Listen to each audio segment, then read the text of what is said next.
Class, Assalamu alaikum. This is Muzaffar Kachi and you are getting this tutorial through Muzaffar's online academy. अच्छा class, rules हम पढ़ रहे हैं। Rules में ये है कि आपको कुछ मत्था मारनी करनी पड़ेगी, कुछ आपको खुद से भी याद करना पड़ेगा। पॉइंट्स बता मैं सकता हूँ, याद आपने करनी है। He told that he was very tired, ये जुमला आपको मिसाल के तौर पर पेपर में आ गया। He told that he was very tired. अब जो बच्चा है वो सोचेगा कि सर ने बताया था कि अगर एक तरफ पास्ट हो दूसरी तरफ पास्ट हो, जुमला ठीक है, तो इसमें गलती क्या है? अब इसमें गलती है, यहाँ पे टोल्ड लगा हुआ है, ये दैट क्लास है। जब दैट क्लास आ जाती है ना, तो told that he was very tired, ये जुमला आपका गलत हो जाता है। वजह, क्योंकि टोल्ड के बाद आपका पर्सनल ऑब्जेक्ट आएगा। मतलब इसका क्या मतलब मी, हर, हिम, तो ये सारे आएंगे। ये टोल्ड दैट के बाद ही नहीं आ सकता। जैसे ये लिखा है he told us that he was very busy, अब ये जुमला इसका ठीक है। क्यों? क्योंकि अस आ गया। ठीक है, ही टोल्ड अस या he told me about it, told me. तो टोल्ड जब भी आएगा उसके बाद दैट स्ट्रक्चर आ गया इस सेंस में, मतलब दैट वाला स्ट्रक्चर हो, टोल्ड आया तो फिर यहाँ पे ये नहीं आएगा बल्कि पर्सनल ऑब्जेक्ट आएगा। ये पॉइंट है। ठीक है, तो टोल्ड के बाद क्या आना चाहिए? आपका पर्सनल ऑब्जेक्ट आना चाहिए, फिर दैट आना चाहिए, फिर जुमला आपका ठीक होगा। आपने जुमले पढ़े होंगे, जैसे नरेशन जिसकी क्लियर है, जिसको मैंने पढ़ाई थी, तो उनको ये बात समझ में आ गई होगी। बहरहाल यहाँ पे आप ये समझें, दैट वाला स्ट्रक्चर होगा तो टोल्ड के साथ पर्सनल ऑब्जेक्ट आएगा, मी आएगा, आप उसका यू आएगा, या आप उसका हिम कर लें, हर कर लें, दैम कर लें, कुछ ना कुछ ज़रूर आएगा। ठीक है, इसी तरह इससे मिलती जुलती पॉइंट ये है कि हम बोलते हैं I suggest that you should go. मैंने एक बार किसी को लिखा कि I suggest you not to leave this university. ठीक है, तो ये जुमला बेसिकली गलत था। मैंने लिखा था I suggest you not to leave this university. नहीं, सजेस्ट आएगा तो फिर दैट आता है, I suggest that you should go there. मगर ये वांट के साथ इस तरह नहीं हो सकता, I want that you should go there, ये गलत हो जाएगा। इसमें क्या होना चाहिए? I want you to go there. ठीक है, इस तरह का जुमला बनेगा। वांट के बाद दैट नहीं आता। वांट के बाद क्या आना चाहिए? आप वांट देंगे, उसके बाद आप नाउन या प्रोनाउन देंगे। ठीक है, उसके बाद आप इन्फिनेटिव देंगे। थोड़ी सी पॉइंट कॉम्प्लिकेटेड है मगर समझ लें। देखें, ये समझिए कि सजेस्ट आता है ना, सजेस्ट, उसके बाद आपने दैट लगाना होता है, दैट क्लास लगाना होता है। आप बोलते हैं I suggest that you should leave this university. ठीक है, मिसाल के तौर पर, तो ये ठीक हो जाएगा। वांट आ जाएगा तो वांट में आप ये नहीं कह सकते आई want that you should leave this university. Want के बाद दैट क्लास नहीं आता। वांट के बाद आपको नाउन या प्रोनाउन लगाना पड़ता है। सही है, जैसे मैंने ऊपर बताया ना, टोल्ड के बाद क्या आता है? पर्सनल ऑब्जेक्ट आता है। तो इसी तरह वांट के बाद आपको नाउन या प्रोनाउन लगाना पड़ता है। ये पॉइंट आपने याद रखनी है। वांट के बाद नाउन या प्रोनाउन आएगा। यहाँ इस जुमले को पढ़ें, I want you to go there, ये प्रोनाउन लगा हुआ है ना, तो ये जुमला ठीक हो गया। सही है। अब कुछ नाउन होते हैं जो सिंगुलर इन्फॉर्म होते हैं, मतलब जो लफ्ज़ नज़र आएगा वो सिंगुलर नज़र आएगा शक्ल में। प्लूरल इन मीनिंग होते हैं, मतलब उनका प्लूरल होता है। और कुछ होते हैं plural in form, singular in meaning. इसमें ट्रिक ये होती है कि जो मीनिंग वो देगा ना, अगर सिंगुलर मीनिंग दे रहा है तो सिंगुलर वर्ब लगाएंगे, अगर प्लूरल मीनिंग दे रहा है तो प्लूरल वर्ब लगाएंगे। ठीक है, अब 12 डजन 100 रुपीज़ ब्लैंक दे दिया यहाँ पे, इस तरह आ जाए 12 डजन डैश 100 रुपीज़। कॉस्ट आएगा, कॉस्ट्स आएगा, कॉस्ट सिंगुलर है और कॉस्ट जो है प्लूरल है, तो इसकी मीनिंग प्लूरल है ना, तो इसलिए यहाँ पे कॉस्ट आएगा। आगे चलते हैं, plural in form, singular in meaning. Meaning singular है, शक्ल में वो दिखने में जो है वो प्लूरल। जैसे न्यूज़, ये देखें आप, ये न्यूज़ क्या लग रहा है? ये लग रहा है प्लूरल है, एस लगा हुआ है ना। Mathematics, politics, measles, rickets, electronics, ये लग रहे हैं प्लूरल है, मगर ये इनकी मीनिंग सबकी सिंगुलर बनती है। तो सब में जो है जो वर्ब आएगा वो सिंगुलर आएगा। मैंने आपको ट्रिक सिर्फ ये बताई थी कि जो मीनिंग देगा ना, भले सिंगुलर शक्ल में हो या प्लूरल हो, जो उसकी मीनिंग बन रही है तो वर्ब वही आएगा। सिंगुलर मीनिंग बन रही है सिंगुलर वर्ब, प्लूरल मीनिंग बन रही है प्लूरल वर्ब। तो यहाँ पे क्या आ जाएगा? The news is true are true, the news is true, ये ट्रू पढ़ते हैं, ट्रू। ठीक है, mathematics has always been my problem, politics is my patience. अब इसी तरह मीजल्स, इसी तरह किड्स, इस तरह इलेक्ट्रॉनिक्स। ठीक है, तो ये आप ज़रा समझ लें। इस तरह काफ़ी वर्ड्स आपको मिल जाएंगे, मगर ये जो मैंने बता दिए ये कॉमनली पूछते आपसे वही हैं, ठीक है। न्यूज़ का पूछ लेते हैं, पॉलिटिक्स का या मैथमेटिक्स का, क्योंकि ये आपको अक्सर बुक्स में यही एग्जाम्पल मिल जाती है।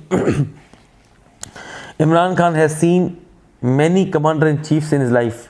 जुमले में कोई गलती नज़र आ रही है? जब भी मैं इस तरह जुमला बताता हूँ आपको, मैं इसका आंसर नहीं लिखता।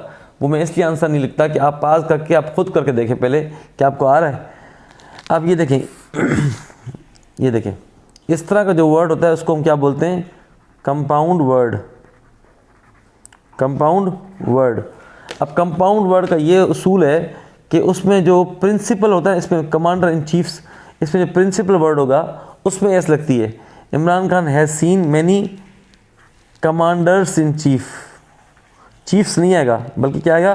Commanders in chief. समझ आई? ये ठीक हो, कमांडर्स इन चीफ। जैसे आप बोलते हैं, अगर आपके बहनोई बहुत सारे हैं, आप बोलेंगे मेरे बहुत सारे बहनोई हैं, उसको ब्रदर इन लॉ बोलेंगे, ब्रदर्स इन लॉ। आप बोलेंगे ब्रदर्स इन लॉ। इसी तरह सिस्टर्स इन लॉ, ठीक है। मतलब पॉइंट आपने याद जो करनी है वो ये करनी है कि कंपाउंड वर्ड कोई भी आ जाएगा इस तरह का, तो उसमें प्रिंसिपल जो वर्ड होता है उसमें एस का इजाफा किया जाता है, अगले वर्ड में एस का इजाफा नहीं किया जाता। ये पॉइंट थी, ठीक है। We are studying the English these days. The नहीं आएगा, वजह उसकी ये है कि जो लैंग्वेजेस होती है ना उनके साथ आपको द नहीं लगाना होता, बल्कि इनफैक्ट कोई आर्टिकल लगाना ही नहीं होता।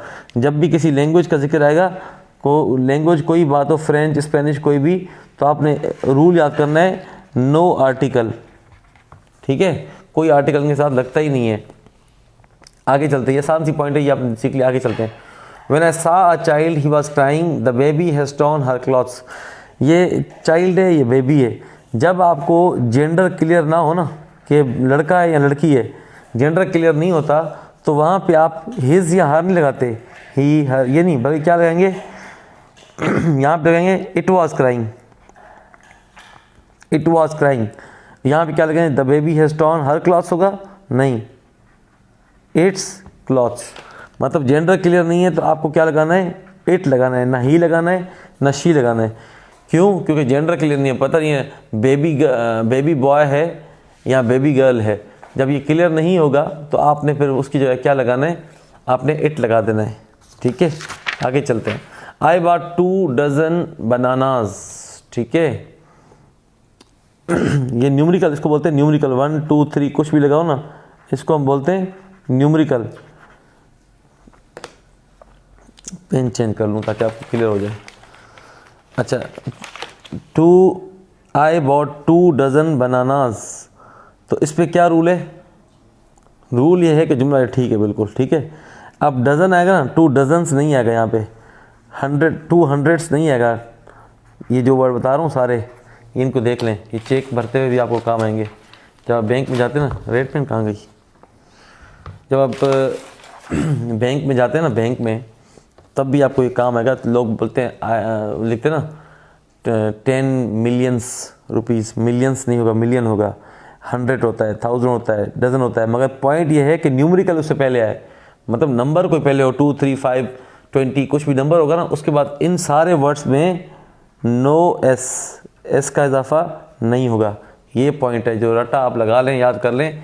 जुमले में घुमा फिरा के वो खुद ही देगा एग्जामिनर। आपको सिर्फ पॉइंट याद होना चाहिए कि पॉइंट ये है कि जब भी इन वर्ड्स के पहले, इन वर्ड्स से पहले जो है वो न्यूमेरिकल आएगा, तो फिर एस यहाँ पे एस का इजाफा नहीं होगा, इसका प्लूरल नहीं बनेगा। ये मैंने आपको बताई थी कि जब भी सवाल आप बनाते हैं, क्वेश्चन बनता है, तो उसमें आप सम लगाते हैं या एनी लगाते हैं? क्वेश्चन में आप एनी लगाते हैं, ठीक है, एनी। ये मैंने आपको पढ़ाया था। अब have you bought any biscuits, जुमला ठीक है। Have you bought any biscuits correct है, इसमें कोई गलती नहीं है। अब आपने फ़र्क क्या समझना है? आपने फ़र्क समझना है कि जिसका आंसर यस होगा, आपको पता हो कि आंसर जो है यस आना है, वहाँ पे आपको सम नहीं लगाना होता, ओ एनी नहीं लगाना होता। मतलब पहली पॉइंट तो ये समझे कि सवाल बनेगा तो एनी लगना है। और आपने यहाँ पे एनी लगा के मैंने आपको दिखा दिया, have you bought any biscuits, ये ठीक है, इसमें कोई गलती नहीं है, जुमला ठीक है। पहली पॉइंट ये है। दूसरी पॉइंट है जो आपको याद करनी है कि आपको पता हो जवाब आप यस में आना है। जैसे आप बोलते हैं would you like to have any biscuits. आप किसी टीचर को बोलते हैं would you like to have any biscuits. अब आपको तो पता था कि ये सवाल में एनी लगता है, मगर इसका अगर आपको पता हो कि जवाब यस में आना है तो ये एनी काट के आप यहाँ पे सम लगा देंगे।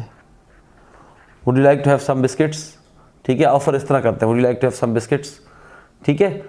तो जवाब जब यस में आएगा तो वहाँ पे आपको सम लगाना है, मगर वो जुमले से क्लियर होगा। यहाँ पे कंफ्यूज नहीं होना कि सर हमें कैसे पता चलेगा जवाब यस में आ रहा है, या एग्जामिनर के माइंड में क्या है कि वो जवाब सोच रहा है यस या नो। ऐसा नहीं है, जब जुमला वो आपको देगा कोई तो उस जवाब में क्लियर होगा। यहाँ 2 जुमले क्लियर लिख के देगा, would you like to have some biscuits, तो नीचे यस लिखा होगा, आगे उसमें लिखा होगा। मिसाल तो मैं एग्जामिनर होता, मैं लिखता would you like to have any biscuits, yes, full stop, ठीक है। तो इससे क्लियर हो जाएगा कि जवाब यस में आ गया है तो यहाँ पे सम आना है, ठीक है। मतलब वो क्वेश्चन में अपना क्लियर करेगा कि यहाँ पे जवाब यस है, आपको रूल आ रहा है या नहीं आ रहा। तो आपको अगर रूल आ रहा होगा तो आप उसको कर लेंगे। Have you decided what to do, yes I will resign the post. अब यहाँ पे क्या कहेगा, yes I am going to resign the post, ये ठीक हो जाएगा। फ़र्क ये है कि ये विल है और ये गोइंग टू है, दोनों ही फ्यूचर के लिए आप इस्तेमाल कर सकते हैं, फ्यूचर टेंस के लिए, ठीक है। मगर पॉइंट ये है कि विल आप तब इस्तेमाल करते हैं जिस वक्त बात चल रही हो उस वक्त आप सोचें। मिसाल तौर पर मैं फुटबॉल खेल रहा हूँ तो कोई मुझसे पूछता है will you play with us, will you play basketball with us, मैं no I will not play basketball with you, ठीक है। मतलब उस वक्त मैंने सोचा, उस वक्त जवाब दिया, तो विल।